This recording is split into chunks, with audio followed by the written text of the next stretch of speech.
Excelente. Estamos grabando, perfecto. Y inicio entonces a nuestra reunión 13ª, creo.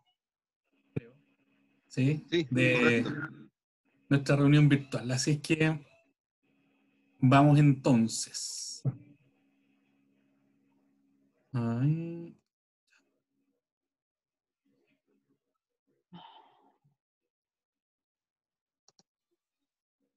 Estoy adelantándome, perdón. Partí mal. Ahí sí. Pasó, nadie se dio cuenta. Eso es lo bueno. Bueno, nuevamente bienvenidos todos. Un gusto tenerlos a los habituales prácticamente. Ya nos conocemos, así que qué bueno compartir como siempre. Por otro lado, nuestra reunión de hoy tiene como tema principal una, una investigación que desarrolló Pablo eh, y publicó en la revista de Estudio Histórico, yo creo que hace 2 años o el año pasado, ya ni me acuerdo. Y ahora nos va a presentar qué es lo que pasó, digamos, cómo era este tema de la Real Expedición de la Filantrópica de la Viruela. Un tema súper interesante y muy entretenido también de escuchar. Muy buen presentador, Pablo. Pero partamos entonces con nuestras indicaciones habituales. Los micrófonos en silencio, por favor. Si no van a hablar, en silencio. Los martes yo estoy en esta videoconferencia, ve acostumbrándote. Eso, en silencio. Muy bien, Javier, que se acostumbren, ¿no? Hay prioridades. Se pide la palabra por chat. Ahí Arturo está atento a quienes la pidan. La intervención es idealmente breve, por supuesto, por una cuestión de tiempo. El trato respetuoso que hemos mantenido siempre y que continuaremos hoy, sin duda. Y por último, por supuesto, incorporamos un dato importante, digamos. Nosotros no nos hacemos responsables de la genealogía, nuestro grupo, de el que duerma en el sofá, no va a ser nuestra culpa, ¿ok? Para eso hay que comprarse sofás cómodos siempre, hay que pensar en el futuro. Bien. Y por supuesto, los miembros del equipo de la genealogía. Si quieres decir algo. Sí, buenas tardes, buenas y frías tardes, chicos. Espero que estén todos bien. Feliz de verlos a todos nuevamente y muchas gracias por acompañarnos. Nuevamente un tremendo charlista. Felices y orgullosos. Excelente. Arturo. Hola a todos, bienvenidos. Ojalá que disfruten esta excelente charla, no dudo que se van a entretener mucho. Pablo. Yo lo único que puedo decir es que crucen los dedos para que funcione el internet. Gracias. Sí, yo me sumo a los buenos deseos. Por favor, que todo siga bien. José. Buenas tardes, bienvenidos todos. Es un gusto que nos acompañen de nuevo en esta entretenida charla junto a Pablo.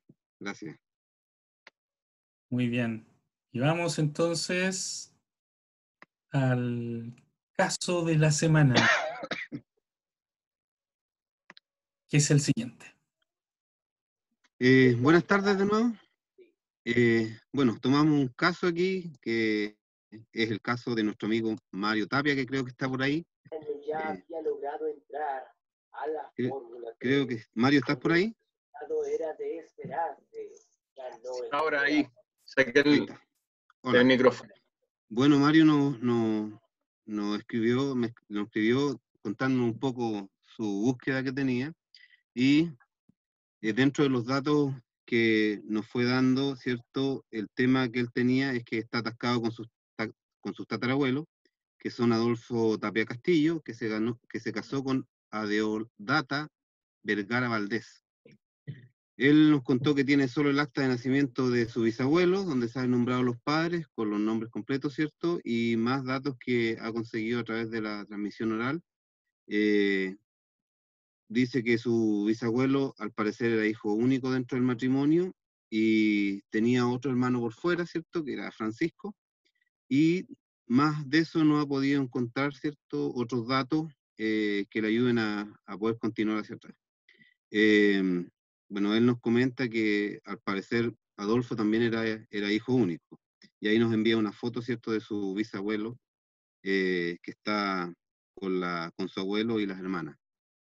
Perdón, quisiera hacer ese es el tío Pancho. El tío Pancho. El tío Pancho. El Francisco. Claro, Francisco Tapia. La que sigue, Cristian, por favor. Bueno, estos datos nos fue entregando Mario, ¿cierto? Aquí está la ficha de la inscripción de nacimiento de Luis Rafael Tapia Vergara, que era hijo de Adolfo y Adiodata. ¿eh? Es primera vez que escucho ese nombre, nunca lo había visto. Es latín. Sí. Es latín. Adiós da. Dice que eran de Linares, ¿cierto? Se registró en Linares. Dar los datos de los años que tenía la madre al momento de realizar la inscripción, ¿cierto? Y eso, de acuerdo a esto, el Mario nos dice que los datos, la fecha aproximada de nacimiento de sus tatarabuelos, Adolfo y Adeodata. La que sigue. En la búsqueda que fuimos haciendo, en los matrimonios de Linares, dimos con el matrimonio de Adolfo. ¿Ah? Bueno, según el dato que teníamos ahí en la ficha anterior, Luis Rafael había nacido en 1889, por lo tanto se inició la búsqueda dentro de su año aproximado, porque al parecer era el primer hijo y por lo visto el único, pero en realidad buscando los registros nos encontramos con que se habían casado mucho antes. Se habían casado, de hecho, 5 años antes. Así es, José, quería interrumpir. Adolfo estuvo en la Guerra del Pacífico. Y después que volvió, tuvieron problemas para poder concebir a Luis Rafael. Por eso pasaron algunos años y fue el hijo único dentro del matrimonio. Pero él partió después del matrimonio ya, o sea, después de 1883. No puede ser, no, algo no calza ahí. ¿Qué cosa? Porque él se casó en 1883. Ya seguramente había vuelto a la Guerra del Pacífico. Había vuelto a la Guerra del Pacífico. Ya, ahí volvió y tuvo problemas después para... Claro. Ya. Bueno, algo puede haberle afectado, o bien ya venía con algún problema el caballero. Pero bueno, buscamos el matrimonio, ¿cierto? Entre el Linares, y aquí lo encontramos y dice que practicaba las diligencias de estilo, ¿cierto? Corría las 3 proclamas como lo ordena el Santo Concilio de Trento, y no habiendo resultado impedimento, yo el cura párroco, la que sigue, Cristian, porfa. Dice, suscribe, casé, según la orden de nuestra Santa Madre Iglesia, y velé a don Adolfo Tapia, natural de Tomé. Buen dato.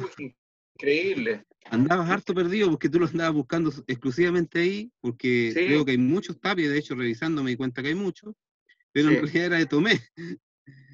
Y dice, domiciliado en este curato por 3 meses, viudo, además, en primeras nupcias de la finada Mercedes Martínez, hijo legítimo de los finados don Juan de Dios Tapia y de doña Ana María Urra.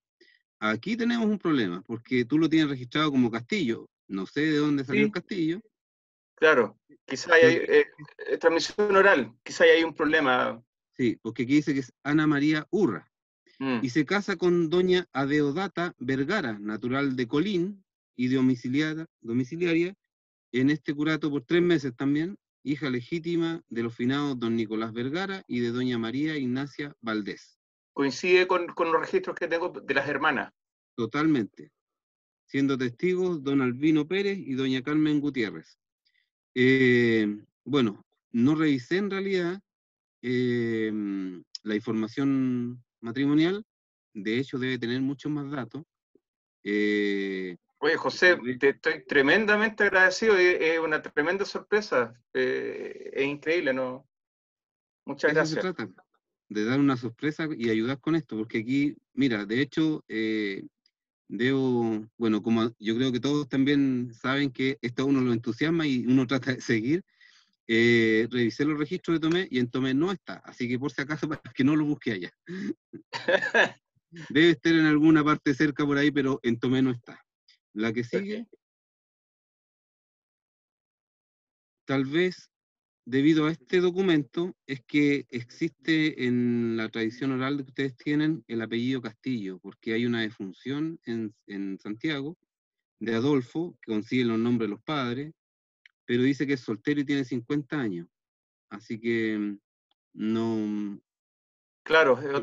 El error dice que, bueno, lo que dice aquí es soltero, en el otro sentido no era soltero. Y hay otros datos, yo creo que este no es, y consigue muchos datos, pero en realidad no es.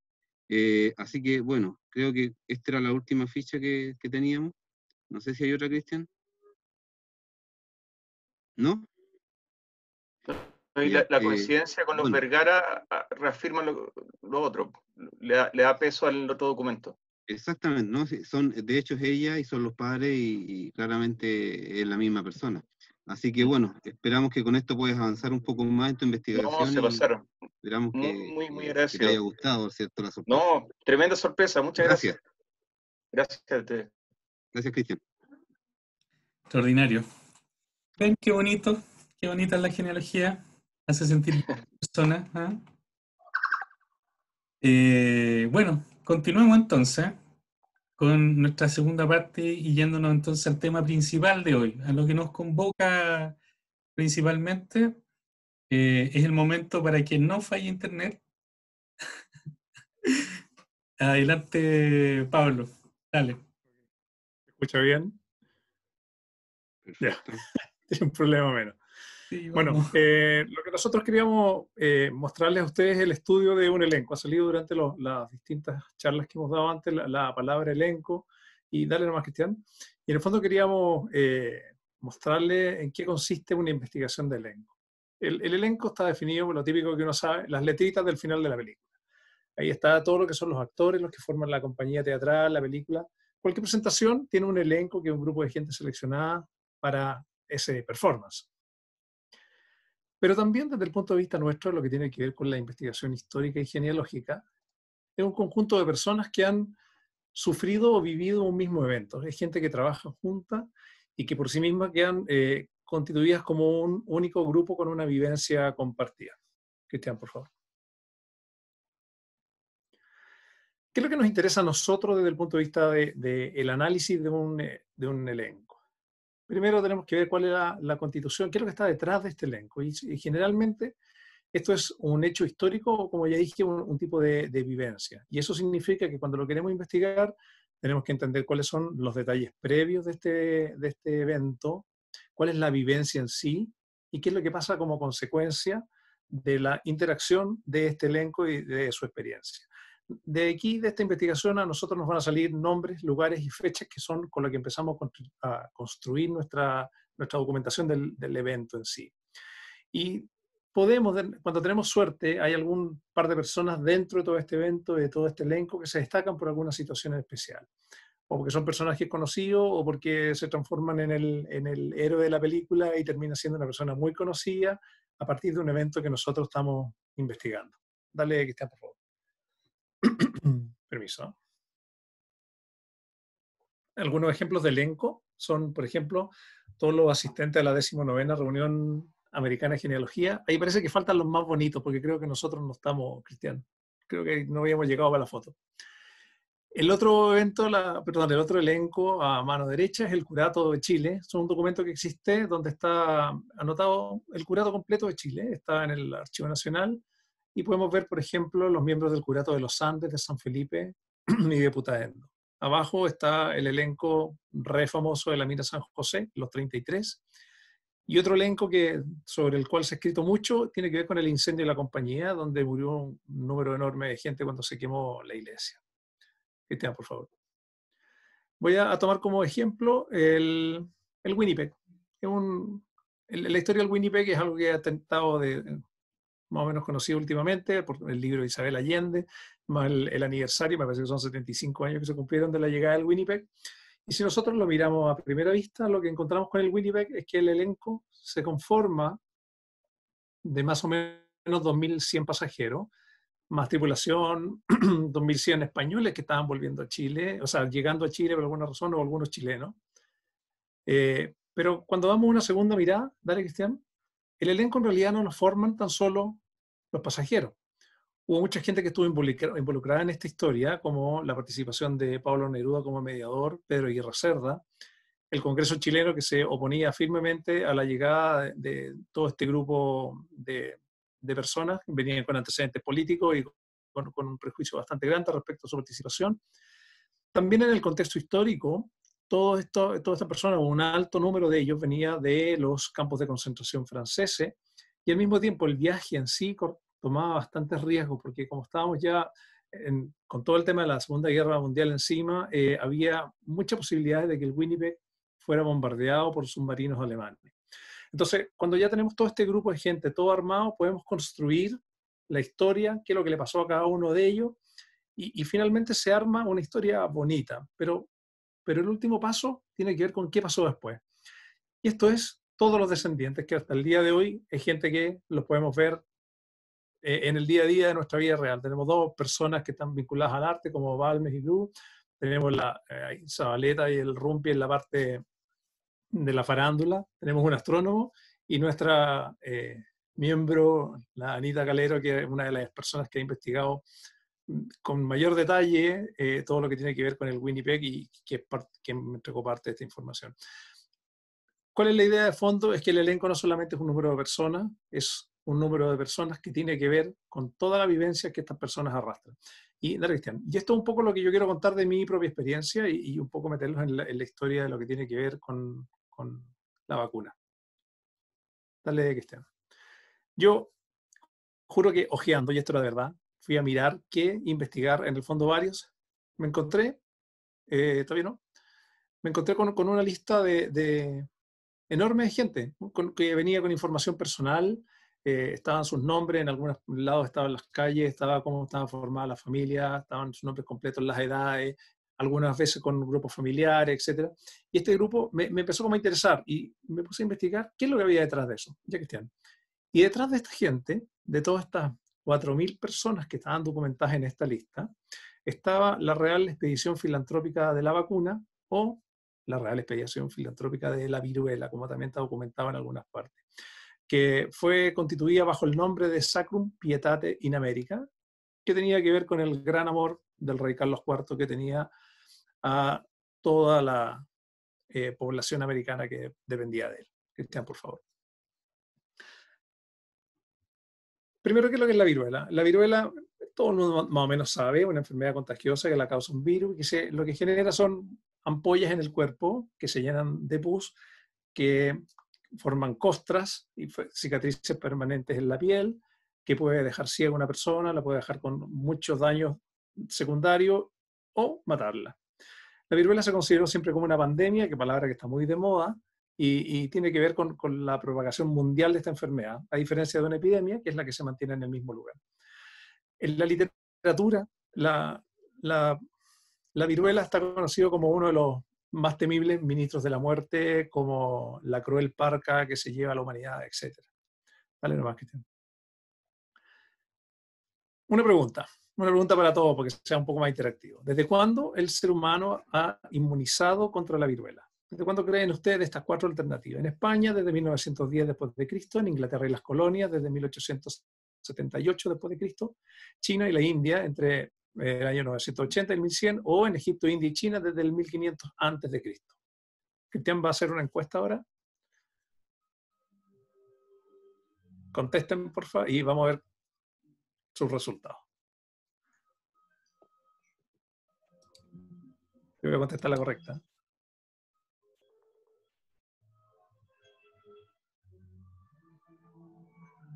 Ya, voy en camino por si acaso. Así que eso.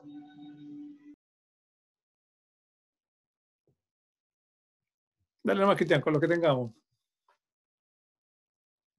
Sobre el 70%, 76, siguen contestando, vamos. ¿Llegamos al 80? Al 80. Faltan todavía unos poquitos. Chamullen nomás, no importa. Listo, así nomás, 77%. Ya, 79. ¿Cerramos 79? Sí, dale. Ok, 80. Y los resultados son... ¿Qué ganó? Inglaterra y las colonias desde 1878, después de Cristo. Ok, vamos al resultado, señor anfitrión. La inmunización contra la viruela está desde el año 1500 desde Cristo. No se crean que con una vacuna, con jeringa y todo como es, sino que estamos hablando de la inmunización, no de la vacunación. Dale, Cristian, por favor. ¿Cómo se partió esto? En Egipto, China y la India, ¿qué es lo que se hacía? Se le pedía a la gente que inhalara el polvo de las costas de la viruela. Saca de la encuesta de la pantalla que no se ve la presentación de Pablo. No, ya salió. Tú tienes que darle a aceptar, Arturo. Sí, submit. Cada uno las saca, Arturo. Cada uno las saca. Cada uno lo cierra. Ya, voy. Dale nomás. Las primeras inmunizaciones se hicieron a través de la inhalación de polvos de costra. Después, en Arabia hay un registro posterior que se hacían cortecitos, pequeños cortes, y se le ponía la infección en ese corte para que entrara al cuerpo la sangre. Y después ya la variolización, que toma el nombre en Constantinopla, que era la ingestión de un poquito del líquido de las pústulas. Les puse esa foto ahí a propósito para que les dé un poquito de asco, ¿no? No tiene otro sentido más que eso. ¿Qué es lo que hicieron con esto? Finalmente, eso fue como hasta el momento, hasta la generación de la vacuna, era la única manera que teníamos de inmunizarnos. Ahora, esta cuestión era una apuesta. ¿Y por qué era una apuesta? Porque en en la inmunización, uno efectivamente podía quedar inmune. El mejor escenario. El segundo escenario, y era el peor escenario, que me contagiara y me muriera. Y el tercer escenario era que yo quedara con algunos de los efectos secundarios que tiene que ver la viruela y no me muriera. Podía quedar ciego, podía quedar con marcas, con daños orgánicos. ¿Okay? Así que en realidad la variolización, con buenos resultados, salvó a mucha gente, pero mucha gente murió y murió confiada. ¿Okay? Cristian, por favor. La segunda pregunta, que no tiene nada que ver con Egipto, por supuesto. ¿Desde cuándo creen ustedes que se practica la inmunización contra la viruela en Chile? Va a encuesta de Cristian.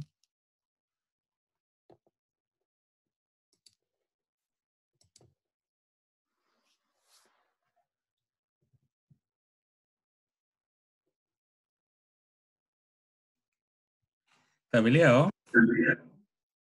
Mejor. Que ya están dateados. Más o menos, más o menos. Esperemos hasta que se equivoquen y ahí dais los resultados. Espérate, están a punto de equivocar. Ya, ahora se equivocaron. ¿Listo? 80%. 82. 83. Ya. Sí. Ahí están. 1929. Bueno, sigamos adelante, ya les voy a contar. La inmunización en Chile contra la viruela existe desde 1765. Dale nomás, Cristian. Ya les voy a contar qué es lo que es. Vamos a ir viendo en detalle. Bueno, ¿cuál es la historia? En 1796, una persona que se llamaba Edward Jenner, en Inglaterra, se dio cuenta que la gente que las mujeres que ordeñaban vacas no se contagiaban de viruela. Primero pensó que era una excelente coincidencia, qué suerte, y después se dio cuenta que era generalizado. Ninguna de las mujeres que ordeñaba vacas le daba viruela. Y se acercó un poco más a hacer esta investigación y se dio cuenta que las vacas, tanto como las mujeres que ordeñaban, tenían en el cuerpo marcas de viruela, y hasta que encontró cuando la enfermedad estaba viva, y esa gente estaba efectivamente con viruela. Tenía las mismas marcas en la piel y eran las mismas pústulas que la viruela. Entonces le pareció un poco extraño, porque finalmente la persona ni moría, ni se le marcaba la cara, ni tenía secuela. Entonces investigó un poco más y encontró un niñito, Phipps, con el cual decidió experimentar, cosa que no estaba absolutamente bien vista al día de hoy, pero como decimos al comienzo, no podemos jugar con ojos de otra época. Y ¿Qué es lo que hizo con el niñito? Lo contagió con la enfermedad de las vacas, que a ese momento ya empezó a tener un nombre y se empezó a llamar cowpox, a diferencia de la viruela humana que se llama smallpox. ¿Okay?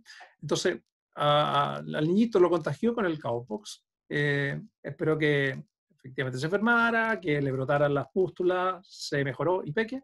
Y después, muy a la bestia, fue y lo contagió de la viruela humana.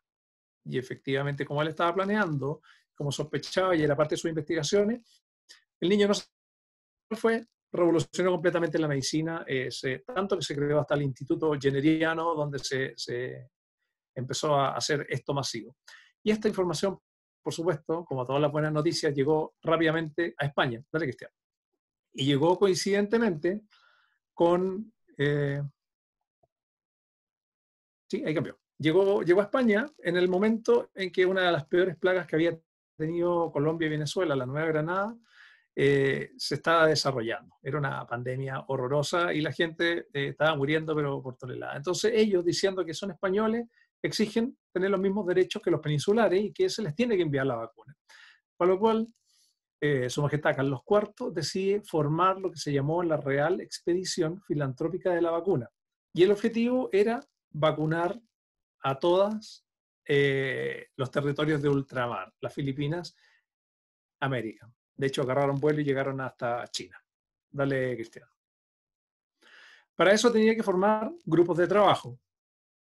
¿Cristian? Ahí está. Entonces, tenía que formar un grupo de trabajo y dejó esto en manos de Francisco Balmis Berenguer, que era director y médico militar, pero la principal característica de Balmis es que era un gerente total de proyecto. El tipo se encargó de organizar todo lo que era necesario, de todo lo que tenía que ver con el manejo de costos, hizo las estimaciones de la forma que había que trabajar, convenció a los que no se querían convencer, se consiguió el barco, formó el equipo de trabajo y dentro de ese equipo de trabajo estaba su segundo a bordo, que era Josep Salvani. Otra de las personas era Manuel Julián Grajales y lo que hizo fue finalmente armar toda esta expedición, le sumó a algunas personas con conocimientos médicos y partió. Ahora, ¿cuál es el problema que nos queda pendiente? Dale, Cristian, por favor. Nos queda el tema de cómo llevarse la vacuna, porque como ustedes pueden suponer, no teníamos ninguna manera de traer este fluido vivo. Se nos iba a morir en el camino. Entonces, junto con la orden de Carlos IV, que era formar las juntas de vacunación en las colonias, había que traerlo. ¿Ok? ¿Cuáles fueron las alternativas?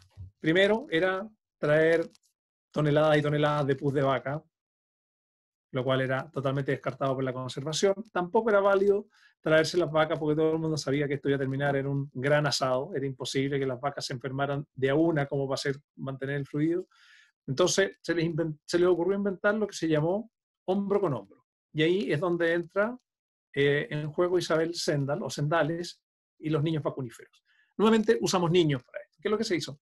Se tomó niños, se tomó un grupo de niños de hogares de menores, me parece que de San Sebastián y de Madrid, y se los embarcó y se los fue contagiando de 2 en 2. Contagiaban 2 niños, se enfermaban durante el viaje, les brotaban los granitos, le sacaban el pus, contagiaban otros 2 niños, y así mantenían el virus vivo hasta que llegaron a México. En México todos estos niños quedaron, tomaron nuevos niños también de hogares, y así fue el mecanismo por el cual ellos fueron manteniendo el virus vivo. Dale, Cristian.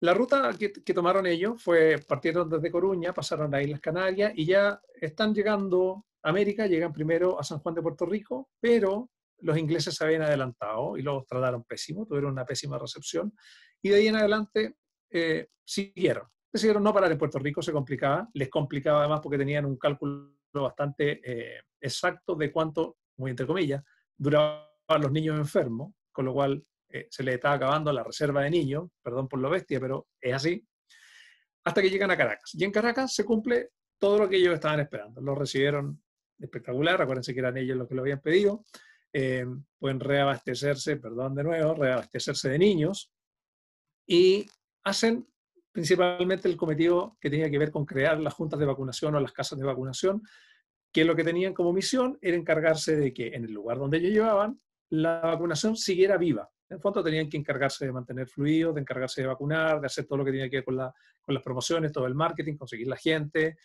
hacer las publicaciones a viva voz, ir a los pueblos cercanos para atraer gente, etc. La formación de la expedición, ya pasado a Cartagena, se divide, no muy exactamente ahí, pero para que se hagan una idea, en la cual Balmy sigue su viaje y bajando por la costa pacífica de América del Sur, queda Salvani con Grajales y con un grupo de niños, hasta que llegan a La Paz. Finalmente, llegan a Lima, y en Lima se empiezan a retrasar, empiezan a tener algunos problemas, y Salvani, que a pesar de ser lejos uno de los mejores calificados para toda esta misión, se enferma, y se enferma bastante grave, y empieza a retardar esto, y empieza a tratar de negociar un poco el quedarse. La historia de Salvani era que él había tratado de pertenecer al ejército un montón de veces, nunca había logrado mantenerse porque cada vez que le asignaron una misión se enfermaba. Y mientras fue el segundo a bordo con Balmis, no tuvo ningún problema de salud, pero ya estando a cargo de todo, de la coordinación, el estrés lo empezó a degradar físicamente, hasta que finalmente en parte de su proceso en llegar a La Paz, murió en La Paz, y hacia Chile, así, sin querer ni pensarlo, le tocó a Grajales. Grajales fue la persona que termina desembarcando en Chile. Dale, Cristian, por favor. ¿Qué es lo que estaba pasando mientras tanto en Chile? Dale, Cristian, por favor. En Chile se había ido desarrollando el tema de la enfermedad de la viruela en forma normal. O sea, habían existido desde siempre, desde que fueron traídas por los conquistadores en el año 1554, son las primeras, y de ahí teníamos pandemias bastante cíclicas, algunas devastadoras, que hay algunos registros de hasta un 60 o 70% de pueblos. El daño que se hacía al comienzo en las encomiendas de indios era horroroso, porque finalmente nuestros indígenas no tenían ningún tipo de defensa, era una enfermedad completamente importada. ¿Cómo se manejaba esto?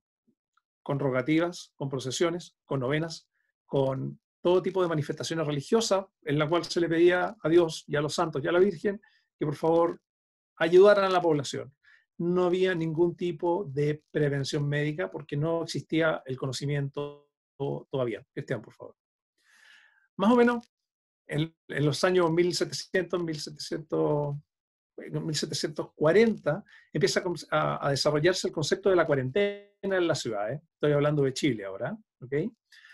Se empiezan a involucrar las autoridades y empiezan a darse cuenta que esta cosa funciona por contagio. Y en 1765, que era la pregunta del comienzo, se hace la primera variolización en Chile, en 1765, y en 1800 la primera vacuna del cowpox.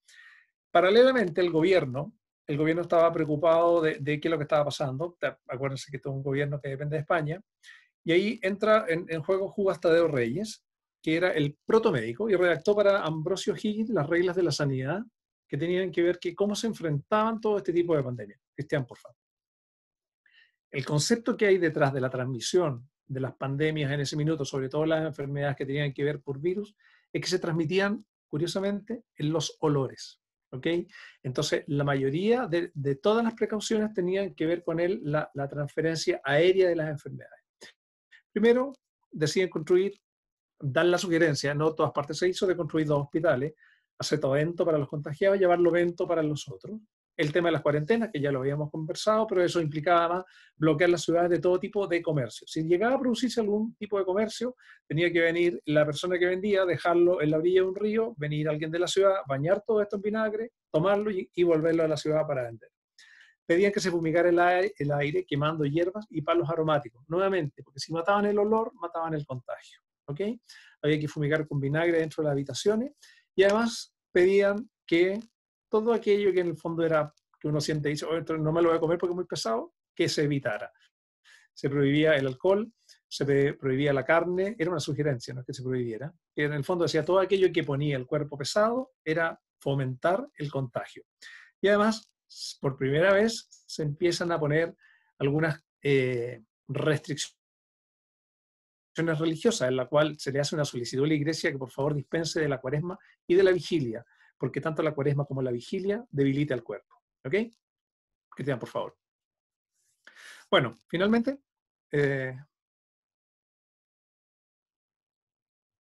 Cristian.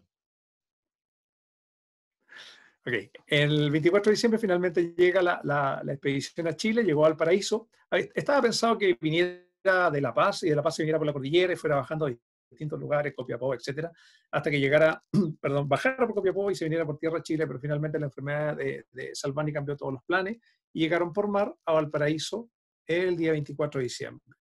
En 1808 y 1809 ya estaban vacunando por todas partes de Chile y en 1809 habían decidido también ir por mar a Chiloé, pero las condiciones políticas no estaban muy favorables y finalmente decidieron irse por tierra a Concepción.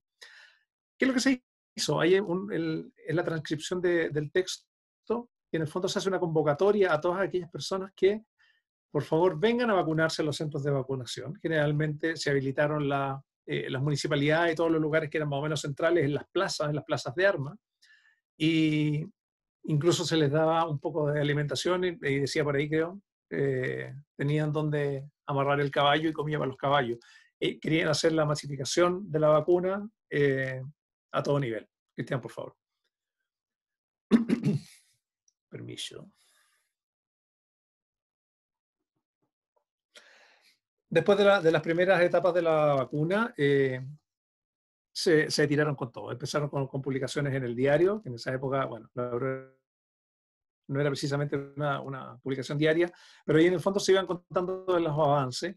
Ahora, desgraciadamente, Chile en ese periodo está absolutamente revuelto y las prioridades empezaron a cambiar. Entonces, primero tuvimos un repunte de todo lo que tenía que ver con la precaución de la viruela y el fomento de la vacuna, pero después los temas políticos empezaron a retardar progresivamente los temas de vacunación, empezaron a quedar en segundo lugar. No era seguro tampoco estar en lugares públicos. Cristian, por favor. Por lo tanto, independiente de toda la constitución que se había hecho para la formación de las casas de vacuna y la lista de personas absolutamente importante que está detrás de esto, no estaba funcionando bien. ¿Cómo había sido el marketing? El rey primero había dicho que este era un acto de amor de él hacia sus súbditos y que tenía que ser visto así, que lo que iba a traer claramente era bienestar futuro. En fondo decía, usted como mamá no quiere que el niño se le muera, así que déjelo en mis manos porque yo lo voy a vacunar. Bastante directo, un poco bestia, nuevamente. Por supuesto, garantizaba la inmunización, pero además le metieron color. Dijeron que curaba la sarna, curaba la blandura de los huesos, otras enfermedades más que no quise poner acá, que arreglaba la menstruación cuando había desórdenes y lo más importante de todo, que era muy bueno para el mal de ojo. ¿Qué es lo que estaba en contra de todo esto? Y ahí hay algunos afiches que no sé si estará Aurelio Riancho aquí en la reunión, que fue quien me entregó esta información. Él es una persona que ha estudiado y publicado mucho esto a través de charlas. Pero el principal enemigo de todo lo que tenía que ver con la vacuna era la Iglesia Católica, con un argumento sumamente simple. Si es Dios el que manda las enfermedades, ¿por qué el hombre provoca una enfermedad para evitar aquello que Dios manda?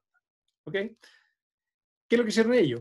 Ellos bajaron toda este planteamiento, esta postura, a sus iglesias y a sus parroquias. Sin embargo, tenemos que defender a los curas de parroquia, que ellos, independientes del mandato de la iglesia, hicieron campañas de vacunación porque vieron el beneficio científico de la realidad de ponerse la vacuna. Efectivamente, como dice esta cosa por lo menos el mal de ojo claramente era una fake news. ¿Qué es lo que nos pasó a nosotros? Bueno, los otros puntos contra la campaña es que tenemos que tomar en cuenta que en esa época la medicina como tal, la medicina seria y un poco más profunda, estaba en un grupo de élite y la medicina hacia el grueso de la población chilena estaba en manos de curanderos. Y los curanderos claramente no iban a creer en esto. Era mucho más fácil hacer hierba, sanguijuela o ese tipo de prácticas, que era lo que ya llevaban haciendo por un montón de años, seguramente con los resultados que ellos esperaban, me imagino. Por lo tanto, desacreditaban. Y además la vacuna dolía y en algunos casos tenía efectos secundarios. Peor aún, hubo también fake news con las vacunas, porque algunas de las vacunas, cuando se les vencía el virus, la gente se vacunaba, se confiaba, se infectaba y se moría. Entonces, tomaron como argumento que la vacuna no servía. Bueno, finalmente el tema siguió desarrollando. Cristian, por favor. Se trató de poner la vacuna obligatoria. Las primeras propuestas fueron en 1882 con Ramón Allende, después Adolfo Murillo en 1883. A Balmaceda también se la rechazaron en 1886, sin embargo, él logró la vacunación forzada para los recién nacidos desde 1887. Cristian. Ahora, finalmente, en el 1918 fue la vacunación obligatoria para todo Chile. Si ustedes se dan cuenta, la cantidad de años que estuvimos voluntariamente a riesgo de pandemia fue impresentable. En 1980 recién se considera que la Tierra se declaraba libre de viruela, y en Chile había sido en 1959. La Tierra estaba libre de viruela 183 años después de haber descubierto la vacuna. Nosotros estuvimos bastante más atrás, hay otro ejemplo de algunos países. En Suecia la vacuna obligatoria fue en 1816, 1868 en Escocia y 1874 en Alemania. Dale, Cristian.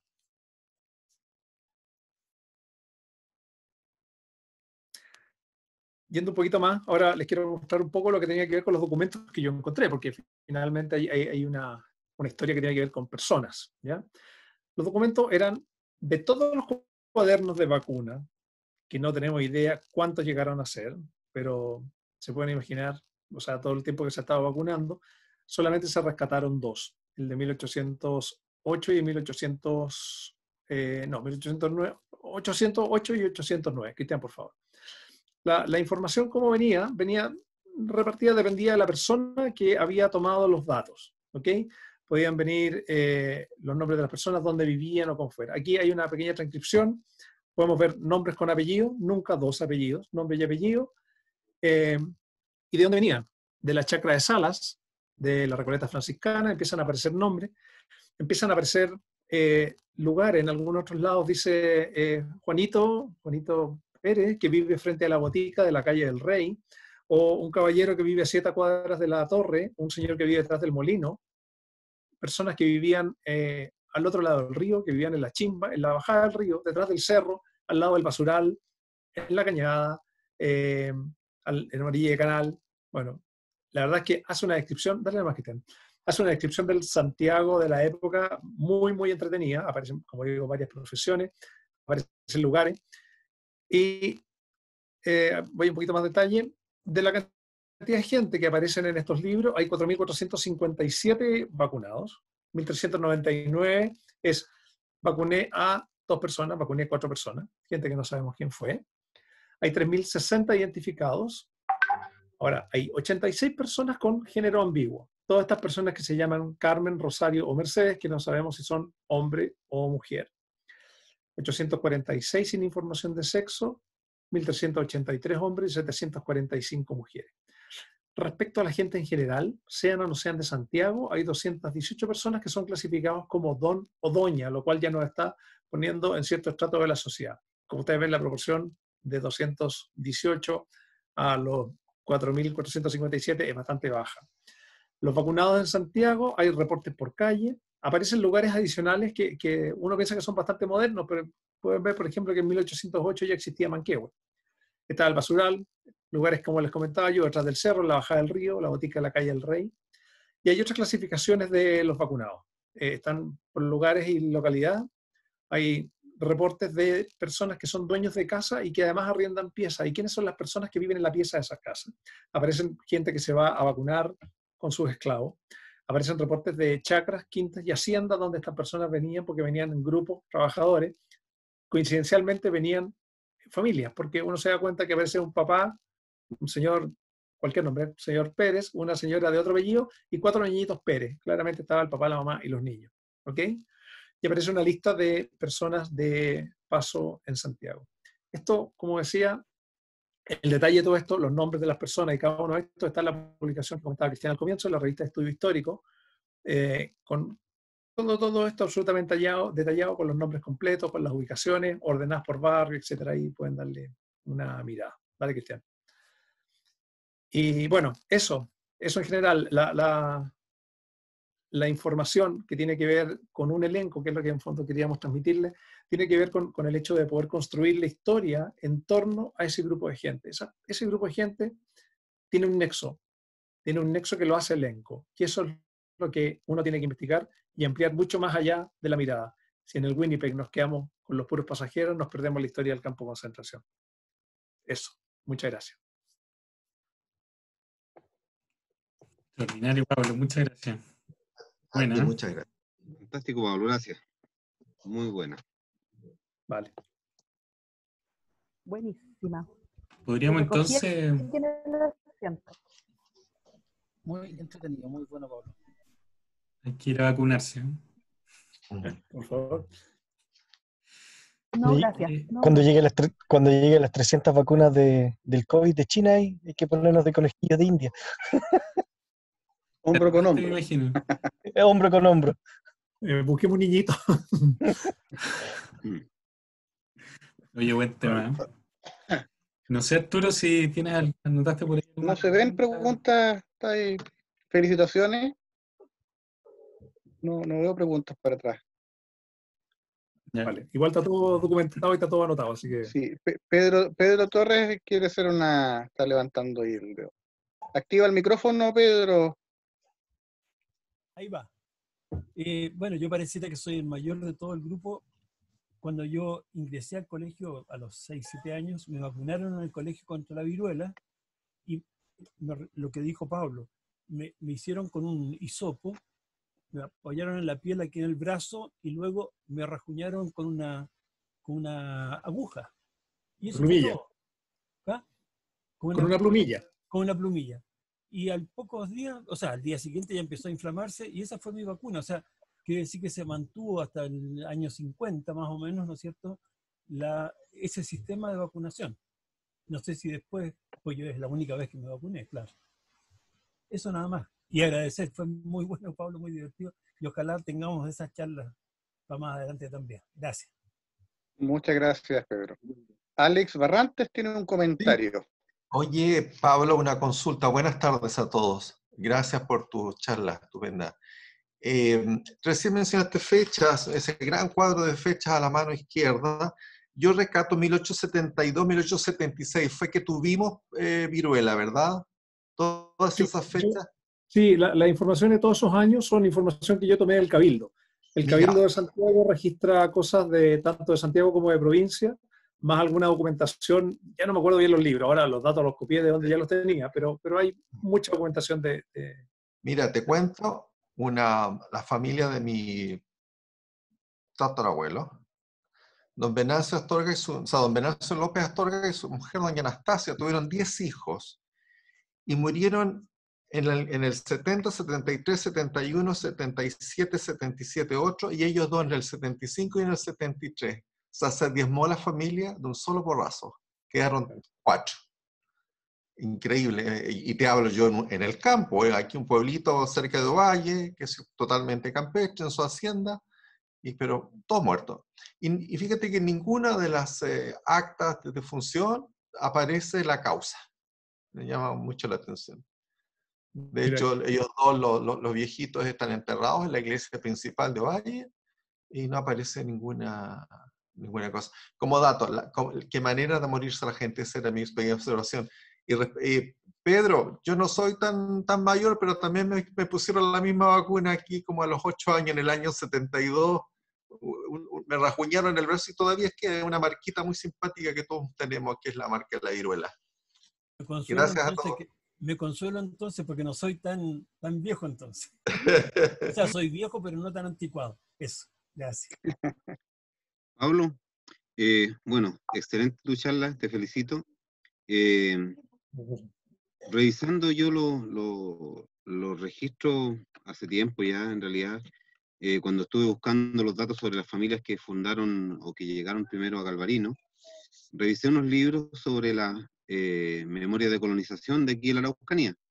Y bueno, algo que me llamó la atención fue que dentro de los datos que registró, ¿cierto?, en este libro anual que hacía el inspector de colonización, era sobre la gran cantidad de familias que habían fallecido a causa de la viruela.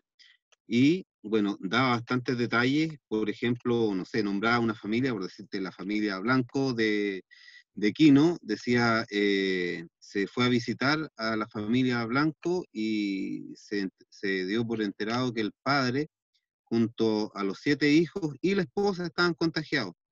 Por tanto, se realizó el cierre perimetral de la casa y morían ahí. A la semana siguiente se volvió a hacer una visita y se confirmó que estaban todos fallecidos. Y se le inició, se le prendió fuego a la casa. ¿Cachai? así, pero eran muchos relatos en relación a eso, o sea, era mucha gente y a lo largo de la Araucanía.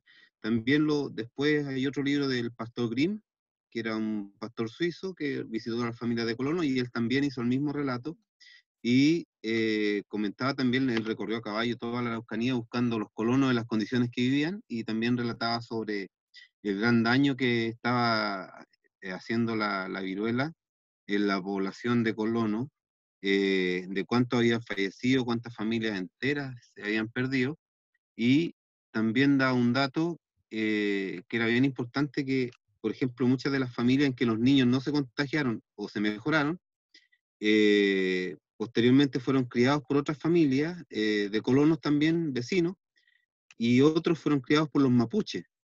Y y él contaba ahí que ya no tenía ni el apellido de la familia porque lo habían adoptado los mapuches.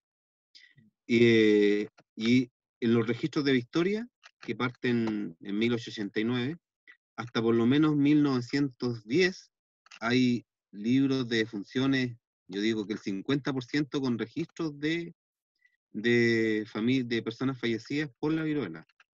Hay una pequeña salvedad que hacer, José, porque en muchos de los registros aparece muertos por peste, muchas de las defunciones. Y la peste era, a veces era cólera y a veces era viruela. Sí, sí. Así que no siempre está claro. Cuando dice peste, hay que suponer que una de las pero dos. en estos que porque siempre me llamó la atención Victoria, que revisé esos libros y decía viruela. Y siempre me llamó la atención.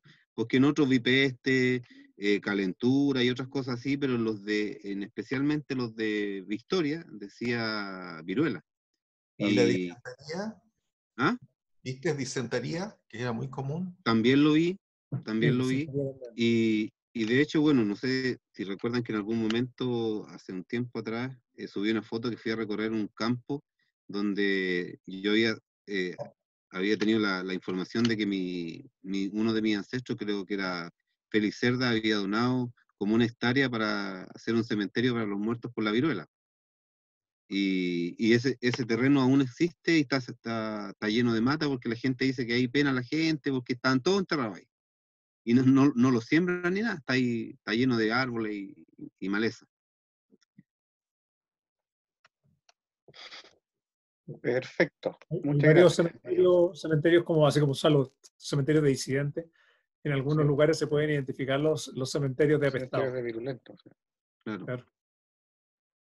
Marieta Jiménez quiere hacer una pregunta. ¿Estás por ahí, Marieta, todavía? Ahí está la Marieta. Ya. Ahí está, José. No la veía. Gracias. ¿Cuándo se radicó en Chile la viruela? Porque en mi familia nosotros nos reímos mucho porque mi mamá nos llevaba, hacía toda una romería en el cementerio el 1 de noviembre porque había muchos parientes antiguos que nosotras ni conocimos, y cuando llegábamos allá nos ponían en la fila de la vacunación y ahí nos vacunaron contra la viruela y cuánta tontera se les ocurrió. Yo creo que mi mamá se evitaba el control sano con el cementerio, parece. Entonces ahí nos rajuñaron a todo el brazo con la plumilla. Pero ¿cuándo se radicó definitivamente en Chile? El 59. Pero esto es después y todavía no seguían vacunando. No, la vacuna siguió mucho. Yo no sé si todavía vacuna por viruela, no sé, ya mis hijos ya están grandes. Parece que ya no, ya no. Sí, a mí me parece que no, porque el otro día, en el verano, un amigo de mi hijo me hizo el muy desubicado comentario, me dijo, tú eres de los que todavía tienen esa marquita en el brazo. Así que estaba haciendo una diferencia generacional claramente con lo de la marquita en el brazo. Bueno, a nosotros nos vacunaban en el brazo porque mi abuela, a nosotros nos vacunaban en la pierna, porque mi abuela decía que las señoritas tenían que tener los brazos sin marca. Entonces nosotros todas estas huellas las tenemos en la pierna. He sabido de eso, pero no solamente de tu caso, yo he escuchado de muchas mujeres que las vacunaban en las piernas. Sí. Y la pierna bien arriba para que... Sí, para que se notara poco. Bueno, de hecho en la época la mini tenía que llegar hasta debajo de la vacuna, decían. Debajo de la vacuna, claro. Bueno, ahora se les vería la vacuna, porque las mini ya no. Ya no importa mucho eso. No importa nada. Sebastián Lira hace una pregunta un poco más general y dice, ¿en la investigación de elencos los une un hecho en particular o un elenco también puede ser una familia que vive algún hecho más privado que atañe a muchos miembros de la familia, más vecinos, etcétera? Yo tengo mis dudas. Yo no diría que una familia es un elenco, porque finalmente es una familia. La verdad es que el elenco, como está pensado, y está asociado a la palabra de lo que tiene que ver con la película, que llegan personas de distintos lados y distintas realidades a vivir un hecho común. Yo diría, para mí, a lo mejor estoy equivocado, para mí una familia no es un elenco. Claro. No es un elenco en la práctica. No. Puede ser un conjunto de familias que han llegado en un mismo barco, en una misma expedición, en un mismo viaje. Claro, de hecho, los que puse ahí en la foto son gente que se agrupa por alguna situación, ya sea profesional, puede ser por una situación de, no sé, a lo mejor el elenco podemos hacer de todos los afectados del terremoto de Concepción es un elenco, no sé, cosas así. Pero tiene que ver con eventos externos a la situación de todas esas personas que quedan unidas por algo. Exacto. Ichel pregunta, ¿cuándo sería la última gran epidemia de viruela en Chile?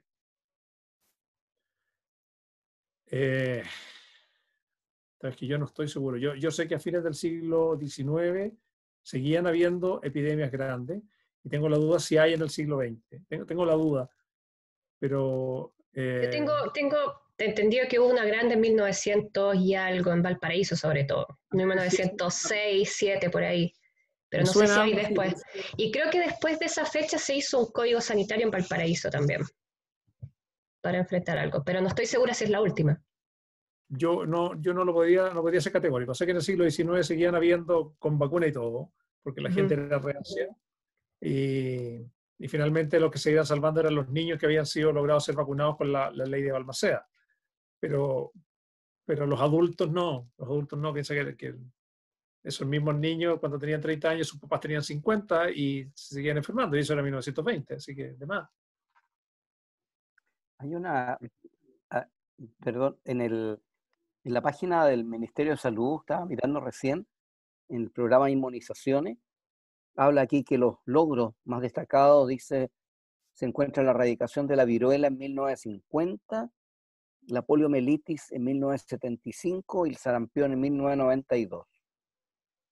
Eso es lo que dice el Ministerio de Salud. Ahora, el hecho de que esté erradicada no significa que se haya transformado en una epidemia, puede significar que hubo casos hasta el año que se consideró erradicado. O sea, puede haber sido 10 y ya no está erradicada, pero no es ni epidemia ni pandemia. Claro, epidemia significa que hay mucha población que está contaminada. Está siendo contagiada. Eso. Mario Tapia consulta lo siguiente. Me dijeron alguna vez que las rejas con puntas en las tumbas eran para que, porque en el apuro de enterrar tantos fallecidos, no se utilizaban ataúdes y se dejaban a pocos metros de profundidad, entonces la reja era para que los animales no sacaran los cuerpos. Macabro. Yo no estoy seguro, porque en realidad las rejas, bueno, tiene que ver con la viruela, pero a mí me parece que las rejas corresponden a una moda. Porque si tú te fijas en algunas partes son grupitos bueno, a lo mejor los enterraron todos juntos y el mismo día, puede ser. Pero me parece que tiene que ver así como las formas de las lápidas, los tipos de las letras, las rejitas, los palitos, monolitos, no sé, me parece que va como por época. Pero puede ser, yo no sé. Eduardo estaba pidiendo la palabra. Eduardo solo no salía el apellido. No veo ningún Eduardo acá.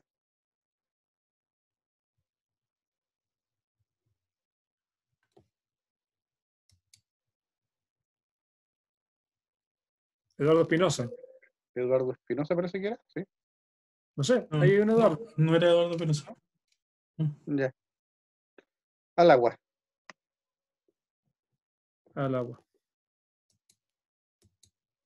Pregunta para Pablo. ¿Cuál sería la causa el bajo porcentaje de personas calificadas como don o doña dentro de los vacunados?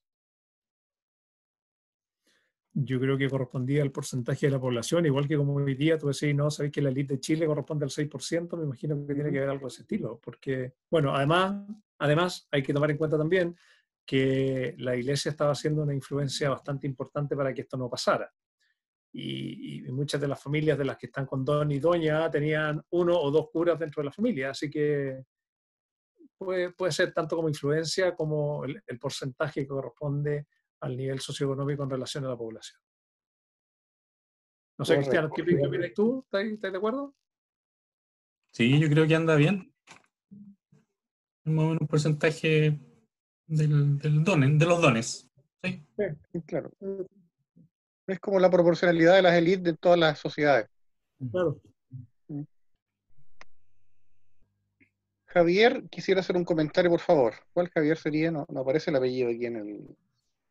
Hola, buenas noches nuevamente. No, yo nada más quería rescatar una cosa que forma parte de nuestra historia en Chile como de la historia de España, que hecho de que todo el proceso de vacunación corresponde a una parte de las reformas borbónicas y precisamente los reyes españoles, los reyes borbones, a diferencia de los reyes Habsburgos, intentaron introducir algunas formas de modernización que venían del despotismo ilustrado. Y lo segundo, el hecho de que tú mencionaste, Pablo, y te felicito por tu presentación sumamente interesante como ilustrativa para entender cómo era el Santiago y el Chile de la época, es el hecho de que puede que me equivoque, en 1860, 1870, cuando se abrió el Hospital del Salvador en lo que hoy día es Providencia, eso quedaba sotavento, es decir, al lugar hacia donde soplaba el viento, a diferencia de donde podrían haberse instalado hospitales que podrían haber traído los malos aires. Me estoy acordando de la palabra malaria, que significa mal aire, una palabra italiana. Después de todo, en Sicilia había malaria hasta después de la Segunda Guerra Mundial.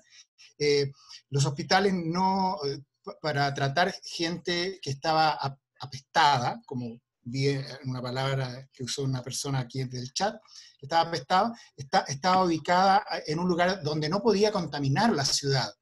Y de esa manera los hospitales estaban en La Chimba, al otro lado del río, en vez de estar en Quinta Normal. Eso. Perfecto. Perdón, esas son las disposiciones que yo más o menos comenté, que fueron ideas que trajo Ambrosio Higgins. Y don Ambrosio se había documentado también con qué estaba pasando en Europa con respecto a lo mismo. Así que es una política, podríamos decir, tal vez internacional para la época. Correcto. Gabriel Enríquez tiene un alcance, dice. Gabriel, ¿estás? ¿Ahí se escucha? Ahí sí, hola. Sí, estaba bien, así que activaba bien el micrófono. No, solo comentar que yo trabajé en Arcilla por un poco más de 10 años y conversando con gente antigua del sector de Chamichaco, que es una comunidad que está cerca de la comunidad de Mocuicuy, hacia la costa.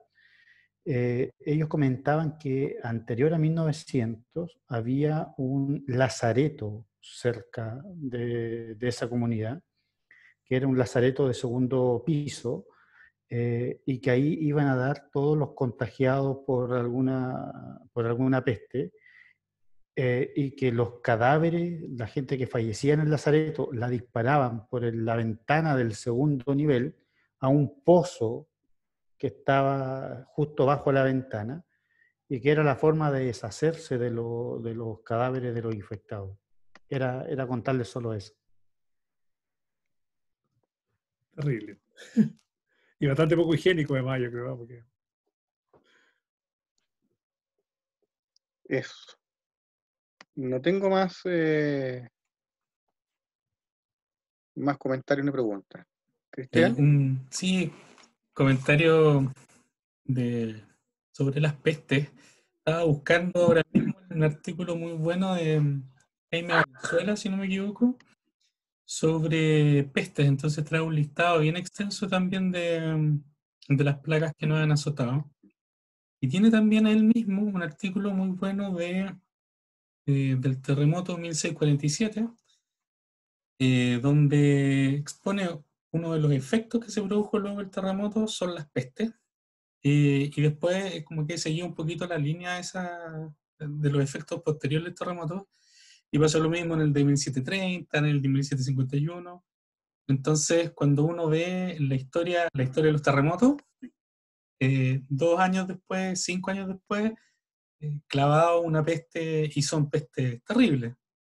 De hecho, si uno, más o menos los cálculos que se han hecho de los que mueren en el terremoto de 1647, que azotó Santiago, el Cristo de Mayo y todo eso, que fue tan devastador que se calcula que murió casi 1/3 de los santiaguinos. Después, cuando vino la peste, eso sí que fue grave. Ahí sí que murió más gente que en el terremoto. Entonces, y estamos, dado que tenemos terremotos cada ciertos años, ahora ya está controlado naturalmente, pero imagínense la cantidad de gente que murió entonces. Y yo quería compartirles algo también un poquito más antiguo, como para que se vea el efecto de las pestes en general, yo creo, ¿no? Porque no se puede individualizar si fue viruela o si fue otra cosa. Ahora sí pueden ver mi pantalla, ¿no? Sin problema. Excelente. Oye, resultó excelente internet hoy día. Súper bien. Nos salvamos. Salvó Pablo. Sí. Perfecto. Las oraciones, Francisco. En las rogativas. 1594 llegó a Chile el gobernador Ordóñez de Loyola, y lo primero que hizo fue ver el estado de la gente. ¿Cuántos había? Sobre todo soldados, al final. Lo que Chile necesitaba entonces era defenderse. Bueno, Martín Ordóñez de Loyola tuvo un triste final también. Entonces hizo un levantamiento de la gente entre 1591 y 1593, de los que abandonaban. Entonces hicieron un listado y encontraron 283 personas que abandonaron el ejército. Y los fui ordenando por aquellos que estaban posiblemente vivos, entonces, tanto porque el gobernador les daba licencia, entonces ellos podían salir de ser soldados, se convertían en religiosos, les llegaba el Espíritu Santo para no estar en zona de guerra, o escapaban, y también los fallecidos. Si ustedes se fijan, los que fallecían producto de enfermedades era el 31%. Si yo desgloso el 31%, en realidad tengo que el 60% de ese 31% era producto de pestes. Y probablemente las otras enfermedades que no son exactamente identificadas por peste, capaz que también hayan sido pestes. Entonces, si ustedes se dan cuenta, si el 31% de la gente, de los soldados que no estaban, era porque tenían enfermedades o peste, naturalmente, uno se da cuenta que lo frágil de la vida, y cómo la peste realmente, o las enfermedades de ese entonces, básicamente viruela, cólera y cosas así, realmente eran lo preocupante, porque si miran los que morían en la guerra, era el 5%. Eso era los que morían peleando los soldados, el resto, la mayoría moría de peste. Entonces, cuando golpea súper fuerte, y eso lo vemos nosotros también en los registros parroquiales o cuando estamos mirando las defunciones. Pucha, la forma era familias enteras en pocos meses, corto periodo, pero muy, muy impactante. Así que eso era.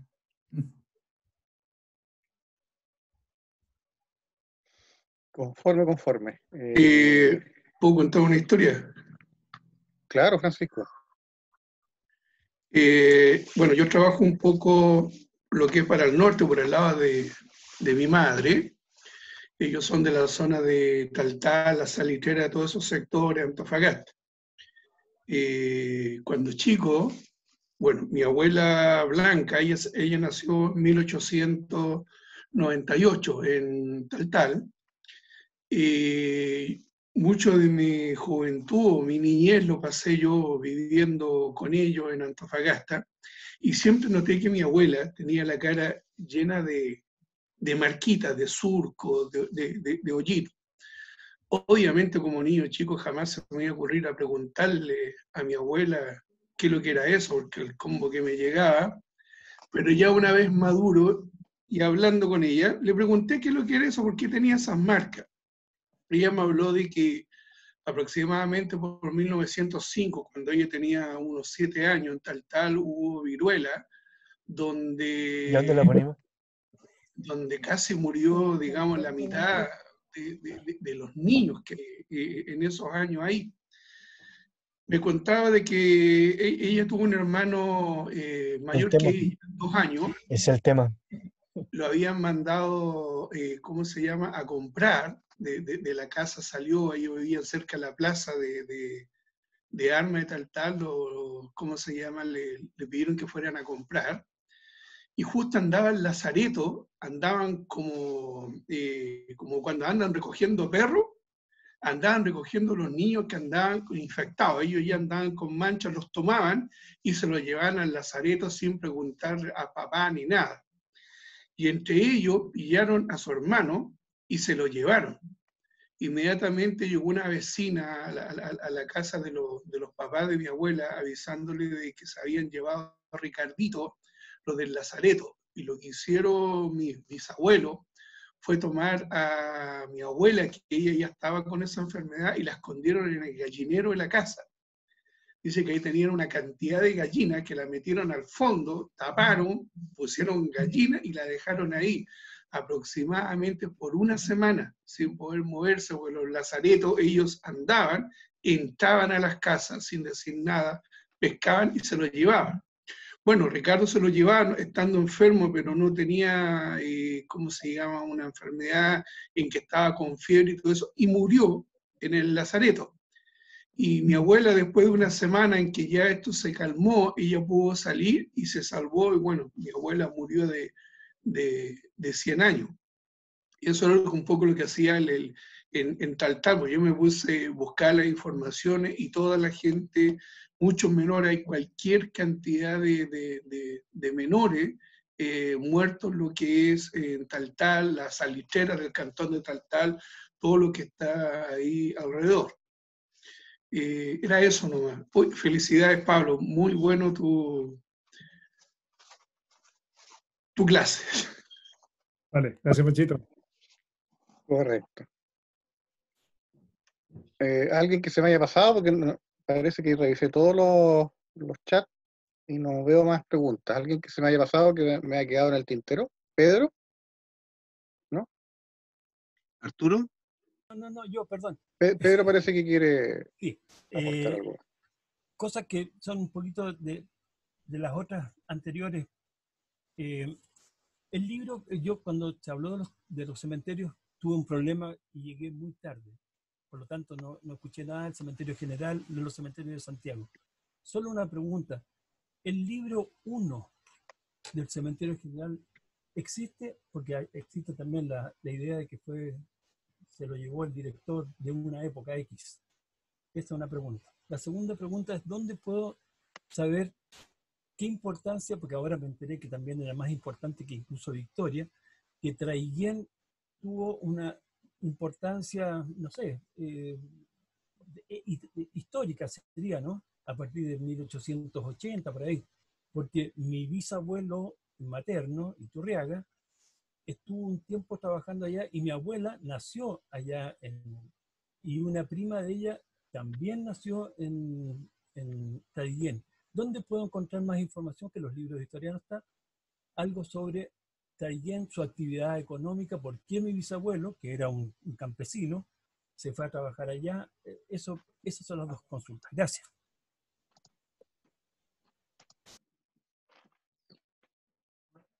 ¿Quién responde? Yo puedo responder lo de Traiguén, pero lo primero no era referente al cementerio. Libro primero de muertos del cementerio general, del 22 cuando se crea hasta...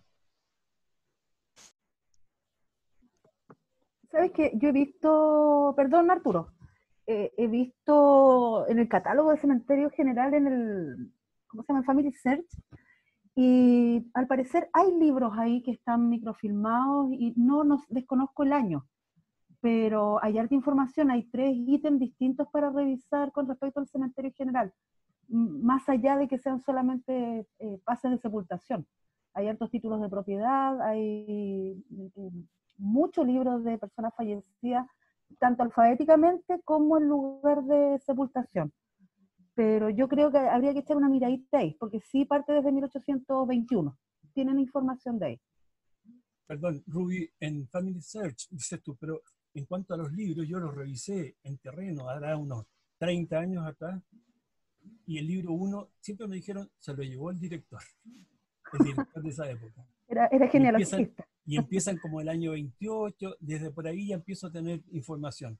Pero del 22 hasta el 28, que sería el primer libro, no existe en el libro. A lo mejor hay otros, no sé cómo podrían estar los registros, eso nada más. Le voy a echar una miradita para salir de la duda porque ahora quedé metida, pero voy a, ¿cómo se llama? Voy a echar una miradita a ver qué puedo encontrar y te cuento. Gracias. No, de nada. Bien, respecto de Traillén, Traillén tuvo un auge muy importante, partiendo cuando primero se abrió el territorio de colonización de Angol. Angol es la cabeza de un valle muy extenso que está entre la cordillera de la costa, o de Nahuelbuta, y el valle central continental. Hay una especie de valle microclima que nace en la zona de Angol y termina en el sector, al sur del río Tolten, específicamente en el sector de Faja-Maizan. Todo ese territorio es un microclima que tiene el clima o el agroclima, como conocemos los agrónomos, de Cauquenes.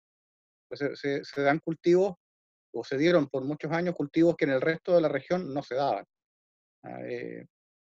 Entonces, Traillén fue el centro de la actividad triguera.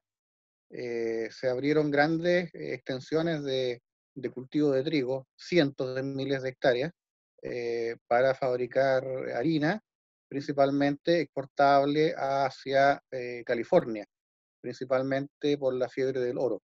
Ahí es donde hizo José Bunster su fortuna, y no solo él.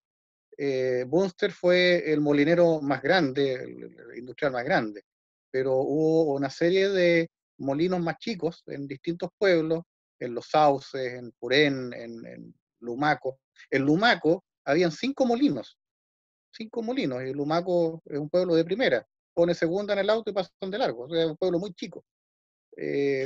Entonces, la actividad triguera fue principalmente el auge de esa zona, y Traillén en específico se pensó como una probable capital de Malleco, más que Angol. Muchas familias con mucho dinero, principalmente colonos, se establecieron ahí, y hoy día uno puede recorrer las calles de Traillén y todavía encontramos casas fastuosas, tremendas mansiones, muchas arruinadas o abandonadas, pero demuestran que hubo mucho movimiento comercial e industrial ahí. Ahora, ¿qué pasó con todo ese auge? Se vino abajo después de la construcción del ferrocarril. El ferrocarril desplazó el eje de desarrollo hacia sus orillas, desarrollando Victoria, Lautaro, Temuco, en desmedro de las ciudades más costeras o más del interior. Y por la movilidad hacia el eje central, las familias empezaron a migrar hacia Temuco principalmente. Espero haber resuelto su duda, don Pedro. Muchas gracias, Arturo, muchas gracias. A ver, se me pasaron de algo algunas preguntas aquí. Va.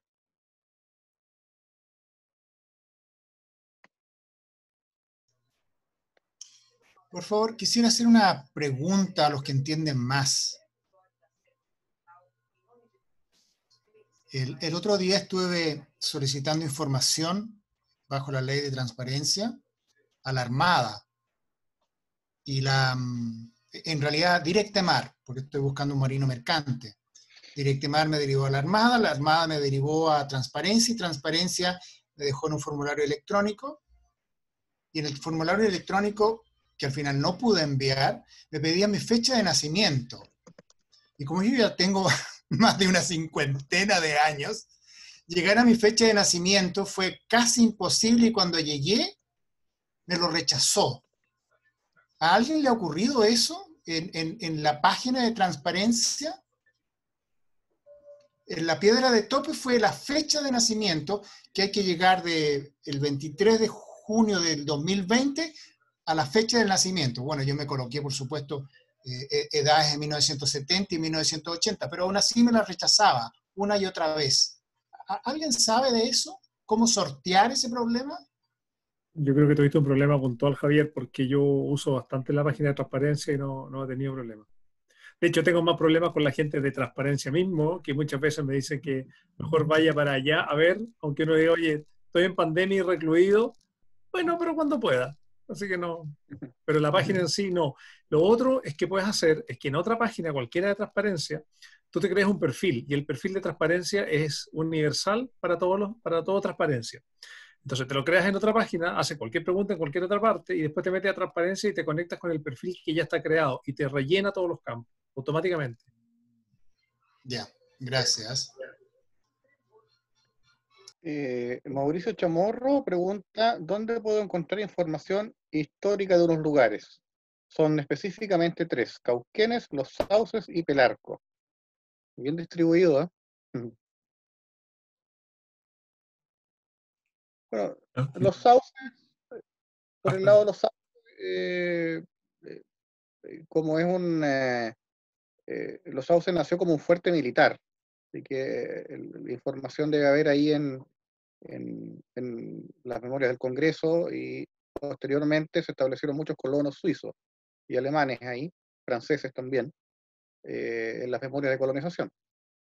Ahí puede haber más información sobre Los Sauces. De Cauquenes y Pelarco me declaro ignorante. De Cauquenes está Valladares, Jorge Valladares Campos. Él es un autor que publicó, por ejemplo, un padrón de Cauquenes del siglo XVIII, 1740 y algo, y también trató algunas estancias de la zona. No sé si llegó a publicar algo más extenso como una historia de Cauquenes o algo así, pero estudió el lugar, entonces quizás sería bueno seguirlo a él. Jorge Valladares Campos. Buen dato. Me sirve. No sé, no me suena.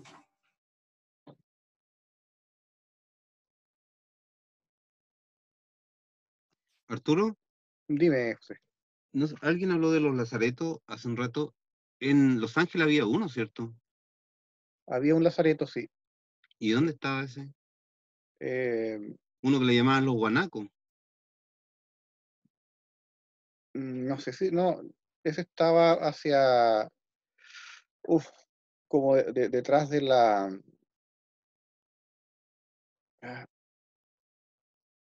detrás de la cárcel vieja, donde está el estadio hoy día de Los Ángeles. Aquí en Temuco, bueno, cuando digitalizando los pases de sepultación del cementerio municipal, me encontré con datos que hablaban de dos lazaretos, el que estaba donde está el retén Coilaco ahora, que es Pedro Valdivia. Pedro Valdivia. Y que eran 6 hectáreas, que estaban cerradas con muros de varas, decía, y el otro estaba en el río Cautín. En la isla sería, ¿no? ¿Ah? En la isla. En la isla, sí. Sí, y el de la isla decía ahí que, bueno, en los pases de sepultación decía, por ejemplo, virulento, decía uno, así decía, virulento, tirado por el cerco del lazareto, y lo encontraban al lado afuera y los tipos lo enterraban por ahí alrededor de la isla. Y en el otro, en el que estaba ahí, donde está el retén Coilaco ahora, duró hasta el año 59, parece que duró, porque el 64 construyeron la población Abraham Lincoln ahí. Y ahora está todo eso, todo es población ahí, todo está lleno de casas. Y eso, lo curioso es que en ningún libro de historia, por ejemplo, local, habla de esos lazaretos. Y yo encontré un poco en estos pases de sepultación y en otro que encontré la escritura, donde el fisco entregaba esos terrenos al cementerio, a la sociedad de beneficencia, para hacer los lazaretos. Quizás en todas partes fue más o menos similar. Pero aquí cuando revisé los archivos de sepultación no aparecieron muchos, fueron bien pocos los fallecidos por viruela que dijera, o sea, pueden haberle colocado cualquier otra causa de muerte, pero claro, no hay muchos registros de eso. Ruby, ¿quieres decir algo? ¿Me decías? Anécdota. Sí, una anécdota de esas idioteces que solo me pueden llegar a pasar a mí, de libro, de antología. Cuando descubrí que tenía esta tatarabuela tan buena para casarse, tuvo un hijo, para un señor Gutiérrez, solo ese hijo, y ese hijo encontré su defunción, y decía que se había muerto, decía lugar de defunción, Lazareto, y yo no tenía idea qué era Lazareto. Y asumí, idiotamente, porque no lo puedo decir de otra manera, que era un lugar en Italia, y yo me sentía, pero espagueti, todo el día. Llamé a Pablo y le conté, uno de mis parientes se murió en Lazareto, en Italia. En un Lazareto de Italia, no, en el pueblo de Lazareto, en Italia. Y no, se murió de peste bubónica en Antofagasta. Nada que ver con los italianos, nada. Pero todos los días se aprende algo. Una anécdota. Hasta ahí llegó el peregrino. Ahí se me pasó todo lo italiana. Sigue siendo peruana. Sí, sigo pegadita ahí. No tanto, Sí, pero igual. yo creo que no eres la única, porque yo tampoco recuerdo haber escuchado así como Lazareto y que sea algo muy conocido, o soy muy ignorante del tema, porque me llamó mucho la atención, de hecho. O somos muy jóvenes y son términos muy antiguos. Eso, Entonces, somos muy jóvenes. obviamente. Qué ignorancia. La juventud de ignorancia. Claro, las jóvenes somos así. Qué atroz. Es como no todos conocen la perlina y la radiolina. Son re pocos los que en este foro pueden decir que la conocen. ¿No es cierto? Los que se rieron la conocen. Somos los que tenemos que cuidarnos. No.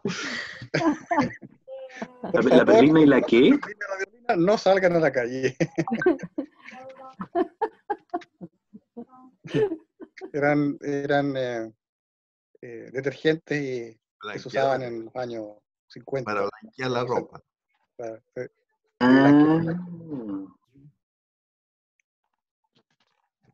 Eso. ¿Alguien? No tengo. No hay más preguntas aquí.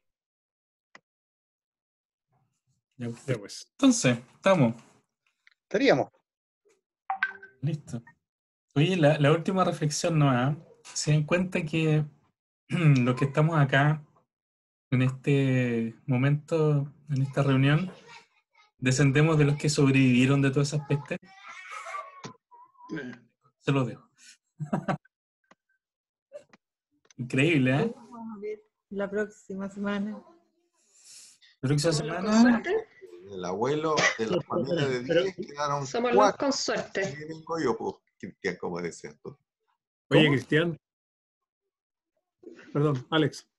No, como dice Cristian, pues, yo les contaba, por ejemplo, esa pintura que ustedes ven atrás es la hacienda de mis bisabuelos, y ahí murieron los 7 hijos más ellos 2, y quedaron 3 niños nomás. Bueno, de ahí del abuelo Pedro vengo yo. Tal cual como decías tú, Cristian. Pues. Sí, pero entonces, Alex, tú desciendes de alguien que no sobrevivió. También. ¿Cómo que no? Bueno, claro, exactamente, el abuelo Venancio murió el pobre viejo. Sí. Bueno, eso. La próxima semana. Para continuar con nuestro ritmo estremecedor de último tiempo, vamos a hablar sobre los terremotos en la zona de Concepción. Va a estar Daniel Stewart, que es un historiador muy bueno que ha investigado harto la zona, y nos va a contar también los efectos que provocó en ese entonces, en el entorno, y es parte de una investigación un poco mayor que han hecho con un grupo entre arqueólogos e historiadores, que han estudiado los efectos del terremoto y cómo ha cambiado la costa, por ejemplo, y a raíz de que cambia la costa, se producen, por ejemplo, daños económicos, o al contrario, surge una nueva oportunidad de otras cosas, digamos. Se llevaron todos los registros anteriores, pues. Además, cambios de las ciudades, por ejemplo, con algunos terremotos, se provocan cambios, digamos. Así es que está súper bien estudiado, y como les decía, también con esta mirada un poco más arqueológica, que también es interesante, ¿no? Así que eso va a estar muy buena. Es muy buen investigador, Daniel, así que garantizo. Excelente, excelente. Oye, ¿y la foto? Oye, la foto, ya, pues. Tenemos que estar... ¿Listo? Sí, pues. Sí. Ahí sí, felices todos. Chao. Chao, que estén súper bien. Muchas gracias Nos por vemos acompañarnos. próximo Gracias, martes. buenas noches. Nos vemos la próxima semana. Chao, niños, que estén bien. Chao, Que estén bien. Cuídense muchísimo. Chao. Chao, chao. Gracias por la tremenda clase. Gracias, Pablo. Estuvo buena, Chao, Pablo. muchas gracias. Chao, Muchas gracias a todos. Muy bueno, Pablo. Buenísima. Gracias a todos. Chao. Gracias, Vale. Saludos para Gonzalo Guanaba.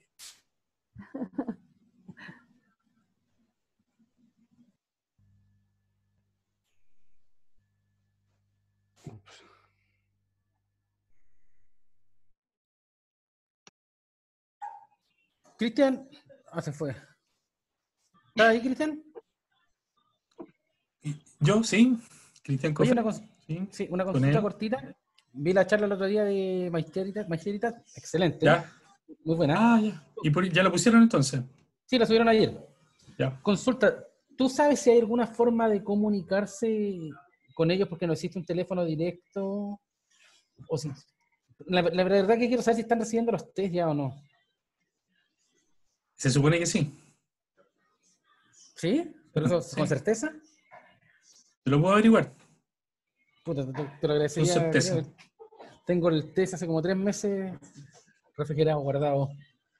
Ya. No, yo tenía entendido que sí, pero lo voy a confirmar. Yo te lo confirmo. Ya, pues, en la clase del jueves te pregunto si tiene alguna novedad. Chao, Ya. gracias, que estén bien. Bueno. Vale. Chao, chao. Ya, pues. Un gusto. Disfruten, descansen, nos vemos.